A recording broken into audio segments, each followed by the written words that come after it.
बिस्मिल्लाहिर्रहमानिर्रहीम। अस्सलाम वालेकुम। आज हम बना रहे हैं स्पाइसी बीफ।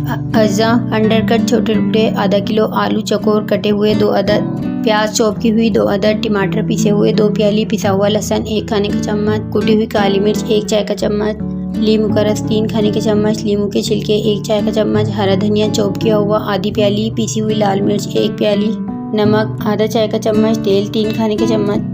तरकीब: देगची में तेल गरम करके प्याज सुनहरी करें। इसमें लहसुन, गोश्त, लाल मिर्च, काली मिर्च और नमक डालकर चंद मिनट तक भूनें। इसमें टमाटर और आलू डालकर गोश्त गलने और पानी खुश्क होने तक पकाएं। इसमें नींबू का रस और नींबू के छिलके डिश में निकालें और हरे धनिए से सजाकर पेश करें। मज़ेदार स्पाइसी बीफ तैयार है।